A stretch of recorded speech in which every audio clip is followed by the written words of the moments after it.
जय Hind everyone, this is Savi and आप सभी की सविदी या फिर Savi ma'am. I welcome all of you to the Savi humanities platform, जहाँ पे करंटली तुम सभी को क्लास 11 एंड क्लास 12 की साइकोलॉजी प्लस सोशोलॉजी के कॉन्टेंट्स मिल रहे हैं, वो भी बिल्कुल free of cost.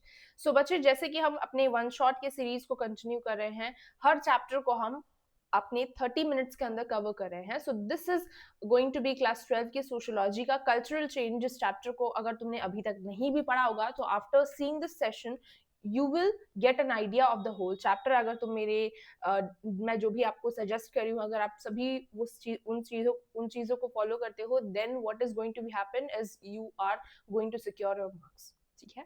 So we'll be starting with the session. जिन्होंने भी अभी तक चैनल पे, अगर तुम न्यू हो, चैनल को सब्सक्राइब नहीं किया है, तो फटाफट से कर देना है एंड सेशन को लाइक करना भी नहीं भूलना है। ठीक है बच्चे। सो टेलीग्राम को ज्वाइन कर लो, जहाँ पे आपको नोट्स मिलेंगे। इंस्टाग्राम पे आप मुझसे जुड़ सकते हो अपने डाउट्स को क्लियर कराने के लिए। ठीक है। पर्सनलाइज गाइडेंस के लिए भी। ओके। सो जैसे कि चैप्टर का नाम मेंशन किया है, कल्चरल चेंज। स्ट्रक्चरल चेंज का अगर वीडियो या पिछले चैप्टर्स का वीडियो अगर आपने नहीं देखा है, तो फटाफट से जाके देख लीजिए बच्चे। ओके। स्ट्रक्चरल चेंज में हमने पढ़ा था कि कैसे ब्रिटिशर्स ने हमारे कंट्री पे, जैसे हमने पहले से भी हम जानते हुए आए हैं कि कैसे हम हाँ, ब्रिटिशर्स जो है वो हमारे कंट्री पे आते हैं, हमें कॉलोनी बना देती है। ठीक है। तो जब हम एक कॉलोनी बनाते हैं, तो हमारे कंट्री में वो ग्रेजुअली बहुत से चेंजेस लाते हैं। अर्बनाइजेशन, जब मतलब रेलवेज का इंट्रोडक्शन हो गया है ना, वो एडमिनिस्ट्रेशन हमारे कंट्री में कर रहे थे। तो जो भी वो कर रहे थे ना, उसका प्रभाव हमारी जिंदगी, हमारे लाइफ में पड़ रहा था, हमारे लाइफस्टाइल में पड़ रहा था, हमारे बिलीव्स, कल्चर, ड्रेस, लैंग्वेज, इन सभी पे उनका प्रभाव पड़ा था, जो भी चेंजेस वो ला रहे थे ऊपरी तौर पे। ठीक है। तो वो जो चेंजेस है बच्चे, उन्होंने हमारी जिंदगी को बहुत हद तक बदला है। ओके। एंड दिस चैप्टर यानी कि कल्चरल चेंज में आप वही पढ़ोगे कि किस तरीके से उन्होंने हमारे लाइफ में चेंजेस लाए हैं। दो पैरामीटर्स पे हम मेनली फोकस करेंगे। सोशल चेंजेस जो उन्होंने लाए हैं, मतलब लॉज के थ्रू, कानून के थ्रू उन्होंने क्या चेंजेस लाए हैं। ठीक है। कैसे सपोर्ट किया है हमारे हमें to some extent, while some changes जो कि उन्होंने लाया है in the form of we can say we'll be discussing about some cultural changes, जहां पे हम डिस्कस करेंगे 4 पैरामीटर्स को, which is modernization, westernization, sanskritization and what we are going to discuss these westernization in detail। समझ में आया? Secularisation. सो ये 4 हमारे पिलर्स होंगे जिन्हें हम इस चैप्टर में पढ़ेंगे। Clear everyone? सो फर्स्ट हमने समझ लिया कि कल्चरल चेंज क्या होता है। कल्चरल चेंज का मतलब होता है कि हमारे लाइफ में चेंज आना in the sense of our lifestyle, our ways of thinking, our beliefs, our value system, इन सभी में जब चेंजेस आते हैं तो हम कहते हैं कि इट इज कल्चरल चेंज। पिछले चैप्टर में आपने पढ़ा कि कैसे ब्रिटिशर्स हमारी कंट्री में आते हैं तो हमारी कंट्री को कॉलोनी बनाते हैं, कॉलोनियलिज्म क्या होता है हमने समझा। उसके बाद हमने डिस्कस किया कि कैसे हमारा इंडिया जो है उसने अर्बनाइजेशन फेस किया, है ना। इंडस्ट्रियलाइजेशन की जगह हमारे कंट्री में डी इंडस्ट्रियलाइजेशन आया। ठीक है। That is an effect which we read in detail in that chapter. Okay. यहाँ पे हम समझेंगे कि ये कल्चरल चेंज कैसे आता है। जैसे कल्चरल चेंज शो करेगा कि कैसे हमारे पीपल के आइडियाज एंड प्रैक्टिसेस में हमारे चेंजेस आए because of the British people. समझ में आया? कुछ कल्चरल चेंजेस, रिफॉर्म्स आए थे इनके मॉडर्न एजुकेशन के इंट्रोडक्शन से, वो भी हम डिस्कस करने वाले हैं। सो impact of colonialism on culture is what? ये इन्होंने सबसे पहले वेस्टर्न एजुकेशन को लाया। वेस्टर्न एजुकेशन लाने का उनका ये मकसद था कि हमारे कंट्री में एक मिडिल क्लास का स्टैब्लिश वो कर पाए, जिसके थ्रू वो हमारे ही कंट्री को अच्छे तरीके से एडमिनिस्टर कर पाए, रूल कर पाए। So that was the one main motto. ठीक है। तो वेस्टर्न एजुकेशन इसलिए उन्होंने इंट्रोड्यूस किया, पर उसका इफेक्ट क्या पड़ा हमारे समाज में? जो सोशल लेवल्स थे वो उन्हें हमने चैलेंज किया। सोशल रिफॉर्मर्स के बारे में अभी हम पढ़ेंगे तो आपको समझ में आएगा कि कैसे उनके एजुकेशन ने हमें थिंकिंग करने पे मजबूर किया। ओके। कॉन्स्टिट्यूशनल चेंजेस लाए, नए आइडियाज उनके एजुकेशन की वजह से हमारे लाइफ में आए। और साथ में हम देखेंगे कि हमारे डे टू डे लाइफ में हम इंग्लिश लैंग्वेज का इस्तेमाल करते हैं। हमारे क्लोथिंग में टाई है, that is also a symbol of what? British. हम नहीं यूज करते थे ये क्लोथिंग। हमारे फूड, हमारे लैंग्वेज, ये सभी जो है आजकल के मॉडर्न टाइम्स में भी we are much affected by the British and the West. Okay. And traditional ways of thinking are still being questioned in the modern times. Starting with the first parameter of the chapter is social reform movements in the 19th and 20th century. हमारे society में बच्चे 19th 20th century के आसपास बहुत ज्यादा evils बढ़ रहे थे। सोशल लेवल्स जिसे हम कहते हैं, सती प्रैक्टिस हो रहा था, है ना, चाइल्ड मैरिज हो रहा था, कास्ट डिस्क्रिमिनेशन हो रहा था, जेंडर इनइक्वालिटी बढ़ रहा था, ठीक है, ये सारे अनटचेबिलिटी वगैरह, सो ये सारे प्रॉब्लम्स जो है ना बच्चे वो हमारे सोसाइटी में बढ़ रहे थे। तो अब कुछ रिफॉर्मर्स आते हैं, कुछ ऐसे जिन्होंने एजुकेशन, वेस्टर्न एजुकेशन को हासिल किया, मिडिल क्लास का इमर्जेंस होता है, लोग एजुकेटेड होते हैं एंड काम करने के साथ साथ वो देखते हैं कि हमारी सोसाइटी में क्या है, कंपैरिजन करते हैं, सो बहुत सी चीजें उन्हें देखने को मिलती है, then there is a question and यहाँ से हमारे समाज में चेंजेस आना शुरू होता है, चेंजेस की नाव यानी कि फाउंडेशन रखा जाता है।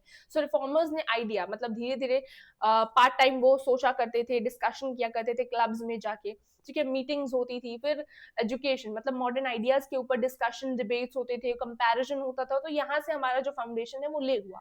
Okay, and then we saw that what, we saw that कोई पर्सन है मान लो, ठीक है, मैं ही हूँ मान लो, मैं रिच बैकग्राउंड से आती हूँ, मैं जमींदार थी, ठीक है, लेकिन अब मेरे से जमीन ले ली गई है, चलो ठीक है मेरे पास जमीन है उस पर काम चलता रहता है, लेकिन अब मैं देख रही हूँ कि ब्रिटिशर्स हैं, ठीक है, उनसे मैं कनेक्टेड हूँ बहुत ज्यादा, मैं रिच हूँ, मैं एबल्ड हूँ, तो they are seeing opportunity in me, so they are providing education, they have introduced education. अब मैं देख रही हूँ कि भाई अब क्या करूँ, तो एजुकेशन भी ले ही लेती हूँ जब मिल रहा है तो मैं एजुकेशन लेने चल जाती हूँ, मैं पढ़ाई करती हूँ, चीजों को जानती हूँ, समझती हूँ, मैं नौकरी भी करती हूँ उनके यहाँ, ठीक है, तो अब मुझे पैसे भी अच्छे खासे मिल रहे हैं, पहले से भी थे, मैं वेल एजुकेटेड हूँ, एक्सपीरियंस्ड हूँ, मेरे पास आइडियाज हैं, मेरा एक पर्टिकुलर क्लास है ना, तो ये सारी चीजें हैं।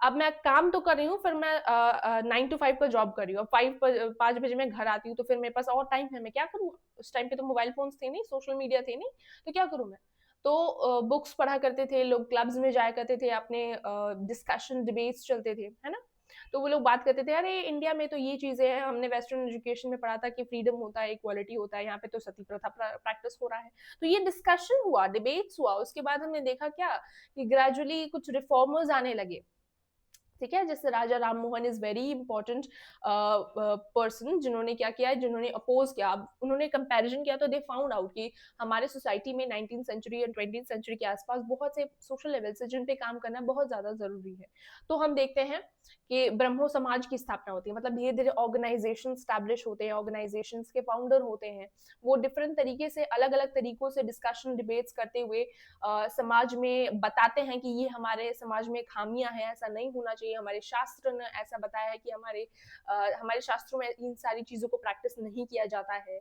ह्यूमैनिटेरियन ग्राउंड यानी कि इंसानियत के नाते आपको ये चीजें नहीं करनी चाहिए, ये इनइक्वालिटी है, डिस्क्रिमिनेशन है, सो दिस इज द थिंग, मतलब अवेयरनेस लाने की कोशिश की गई बच्चे, मारपीट नहीं हुआ कि अगर तुम मेरी बात नहीं मानोगे तो हम तुम्हारा सर काट देंगे, ऐसा सर कलम कर देंगे, इस टाइप की बातें नहीं हुई, उन्हें समझाने की कोशिश की गई प्यार से, है ना, तो ये सारी चीजें सोशल रिफॉर्म्स जो होती हैं, जो मैं आपको सिंपल वर्ड्स में समझाने की कोशिश कर रही हूँ। सो राजा राम मोहन ने बताया कि सती प्रैक्टिसेस को अपोज किया उन्होंने, ठीक है, एजुकेशन पे ध्यान दिया ऑफ वुमेन्स, ब्रह्मो समाज की स्थापना उन्होंने की, उन्होंने बोला कि भाई इंसानियत के नाते यू शुड नॉट प्रैक्टिस सती प्रथा, ऑल्सो दैट हमारे शास्त्र में भी ऐसा कोई भी प्रैक्टिस के बारे में बात ही नहीं की गई है, ऐसे वो समझाते हैं। फिर और सोशल रिफॉर्मर्स ग्रेजुअली आते हैं, जैसे दयानंद सरस्वती आर्य समाज की स्थापना करते हैं, बोलते हैं कि भाई हम अपने वैदिक वैल्यूज को फॉलो करें, ठीक है, उनमें इस टाइप की डिस्क्रिमिनेशन, अनटचेबिलिटी, कास्ट सिस्टम इतना रिजिड, ये सारी चीजें नहीं है। ओके, फिर आते हैं ज्योतिबा फुले, जो कि बात करते हैं अबाउट द लोअर कास्ट, मतलब वो एजुकेशन पे फोकस करते हैं of womens and lower caste, and उन दोनों के राइट्स के बारे में भी बात करते हैं। ज्योतिबा फुले एंड इनकी वाइफ सावित्री बाई फुले दोनों ने मिलके एजुकेशन मतलब गर्ल्स के लिए फर्स्ट स्कूल की स्थापना की थी इन पुणे महाराष्ट्र, ठीक है, आपको याद रखना है एग्जाम के लिए। पंडिता रमाबाई जो कि सपोर्ट करती है वुमेन्स के एजुकेशन और राइट्स के लिए। सर सैयद अहमद खान जिनके बारे में हमने चैप्टर में डिस्कस किया था, उन्होंने प्रमोट किया था वेस्टर्न मॉडर्न एजुकेशन को among Muslims, and he was also trying to emphasise on the education कि भाई वुमेन्स को भी एजुकेशन मिलना चाहिए, ठीक है, इस टाइम पे। Then the next thing is Satish Sabharwal, he was a sociologist, इसी के अंदर आते हैं बच्चे सोशल रिफॉर्म मूवमेंट्स। अब आपका सवाल एक आना चाहिए कि मैम क्या 19th और 20th सेंचुरी में ही चेंजेस आने लगे, या उससे पहले भी ये सोशल एविल्स प्रैक्टिस हो रहे थे? बच्चे सती प्रथा बहुत पहले से प्रैक्टिस होने लग गए थे, ठीक है, इनको अपोज करने के लिए भक्ति मूवमेंट आया, जहाँ पे जो हमारे पीपल थे, द रिफॉर्मर्स, वो भी कोशिश कर रहे थे कि इन मूवमेंट्स को हम प्रैक्टिस करना, ये जो नेगेटिव चीजें हैं, वुमेन्स को इनइक्वल ट्रीट करना, अनटचेबिलिटी होना, इसको उस टाइम से बच्चे बोला जाता है कि नहीं करना चाहिए, नहीं करना चाहिए। लेकिन 19th और 20th सेंचुरी में बच्चे एक बहुत इंपॉर्टेंट चीज देखी जाती है कि हम यहाँ पे मनाने की कोशिश करते हैं, अवेयरनेस लाने की कोशिश करते हैं, बट टू पैरामीटर्स से, modern context and mix of ideas, ये दो एम्स जो हैं वो यहाँ पे प्रेजेंट थे, जो कि पहले के मूवमेंट्स में प्रेजेंट नहीं थे। मॉडर्न कॉन्टेक्स्ट मतलब अभी मॉडर्न टाइम आ गया है, we were discussing about freedom, equality, है ना। और मिक्स ऑफ आइडियाज, जहाँ पे हम क्या कर रहे थे, अपने शास्त्र से कनेक्ट करने की कोशिश कर रहे थे। मैं आती क्लास में तुम्हें एम ही बता के चली जाती तो मैं समझ नहीं आता, मैं चैप्टर्स को कनेक्ट कर रही हूँ तो आपको समझ में आ रहा है कि हाँ ये चैप्टर इससे कनेक्टेड है, फिर ऐसा मैम समझा रही हैं, कॉन्टेक्स्ट बैकग्राउंड बैठा रही हैं, बता रही हैं चीजों को। तो यही चीजें यहाँ पे भी रेलेवेंट है बच्चे, समझ में आ रहा है। पहले के टाइम पे भी हमारे सोशल लेवल्स थे, उनके ऊपर आवाज उठाने की कोशिश की जा रही थी, पर उनका जो रेज कर रहे थे awareness, that was not much successful.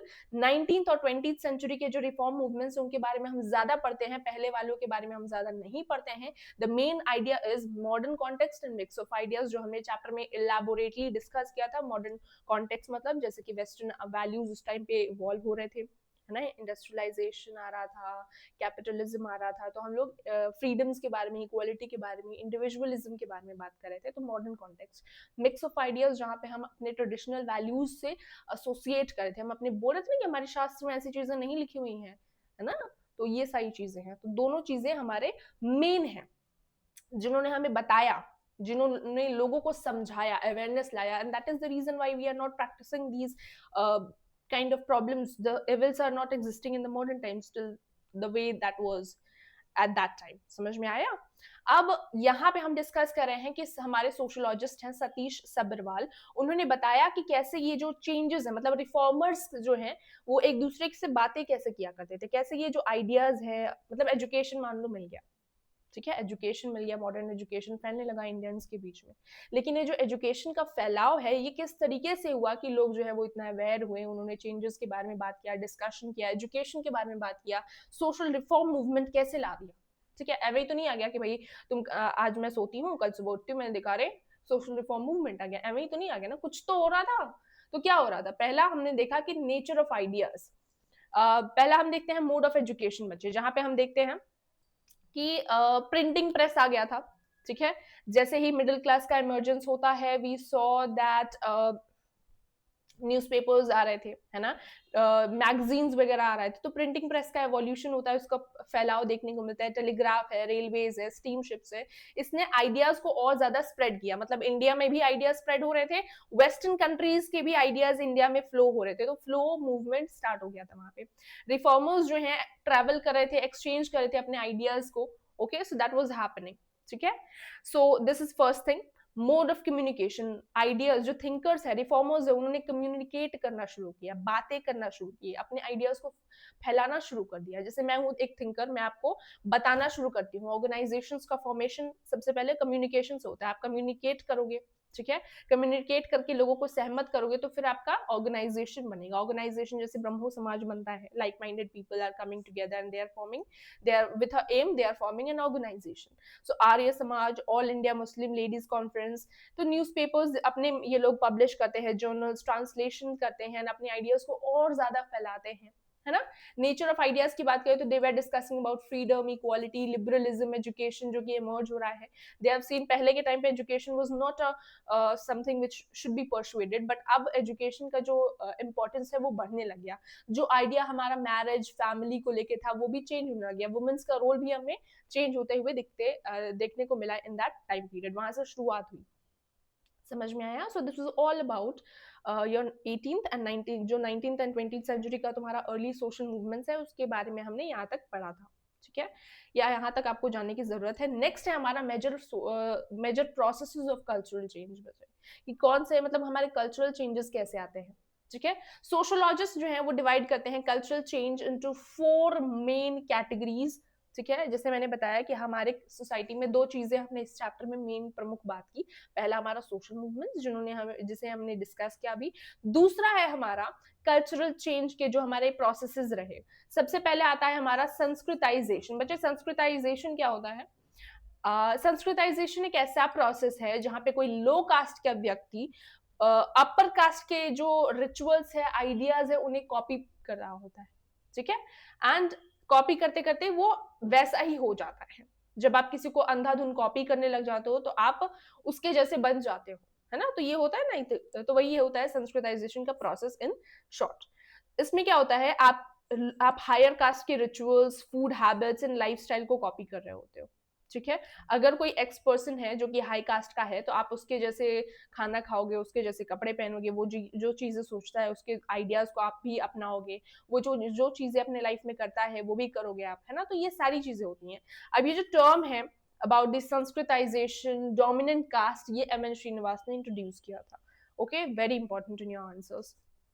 Then we have so we have discussed about कि कैसे हमारे जो बिहेवियर्स को चेंजेस हैं संस्कृताइजेशन इज व्हाट इसके काफी एडवांटेज रहे डिसएडवांटेजेस भी रहे जैसे कि आप हो आप हायर कास्ट के मतलब कोई लोअर कास्ट व्यक्ति है जो हायर कास्ट के आइडियाज मतलब संस्कृताइजेशन करता है कॉपी पेस्ट कर रहा होता है सो उसकी कुछ हद तक वो अपने जो कंडीशन है उसे इम्प्रूव करा होता है ठीक है उसे स्टेटस मिलने लग जाता है उसे समाज में रिकॉग्निशन मिलता है लेकिन क्या उसका स्ट्रक्चर चेंज होता है मतलब जो लो कास्ट का व्यक्ति है क्या उसका उसके जो ट्राइब मतलब उसके जो लोग हैं ठीक है उसके जो पीपल्स हैं क्या उनकी लाइफ में कुछ चेंज आ रहा है ठीक है लो कास्ट में कोई चेंजेस आ रहे हैं उनके जिंदगी में कुछ इंप्रूवमेंट्स आ रहे हैं अगर आप कॉपी पेस्ट करोगे तो आप एक्सेप्ट करोगे they are good and you are not good है ना you are good in your self why to copy others अपने आप में तुम बहुत अच्छे हो सबके अंदर अपने अपने टैलेंट्स होते हैं जस्ट अडॉप्टेड सो ऐसा हुआ हमने देखने को मिला कि अब क्या हो रहा है मॉडर्न टाइम्स में we are seeing that lower caste are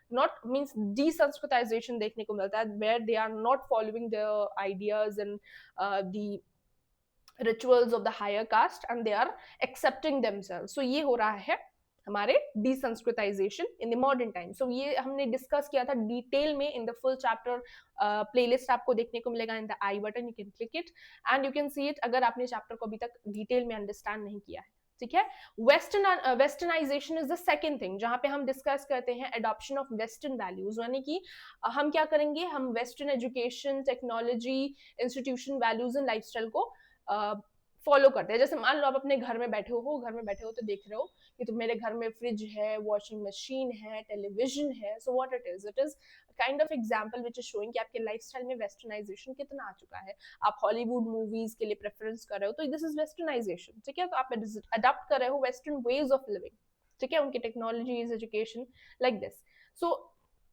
ये कहाँ से आता है comes mainly from long British influence जो हमारी कंट्री में ब्रिटिश का इन्फ्लुएंस रहा है वहां से आता है हमारा वेस्टर्नाइजेशन समझ में आता है जैसे हमारे क्लोथिंग आजकल के टाइम पे जीन्स वगैरह पहनना टाई लगाना सो ये this is what this is westernisation food में भी हम देख रहे हैं है ना कल्चर में भी देख रहे हैं सो कम्युनिकेशन के पैटर्न्स में भी हम देख रहे हैं कि कैसे जो है वेस्टर्नाइजेशन ने हमारी लाइफ को अफेक्ट किया है हम आजकल के टाइम में देख रहे हैं ना कि हम अब म्यूजिक पॉप म्यूजिक वगैरह सुनते हैं एंड जहाँ पे हमारे ग्रैंड मदर ग्रैंड पेरेंट्स जो हैं वो हमारे समझ नहीं पाते कि हम क्या सुन रहे हैं है ना सो दे ऑफन यूज टू से कि भाई ये क्या सुन रहे हो है ना जहाँ पे वो भजन सुन रही हैं आप ये सुन रहे हो तो फिर होता है ना कि एक डिस्टेंस बन जाता है आइडियाज में थिंकिंग में सो भले प्यार वही रहता है फैमिली में बट थोड़ा सा डिस्टेंस आ जाता है तो ये वेस्टर्नाइजेशन का एक इम्पैक्ट है जो हमने बॉक्स के अंदर पढ़ा था if you remember so next है modernization you have understood sanskritization you have understood what you have understood westernization next is modernization जहाँ पे आप मॉडर्न हो रहे हो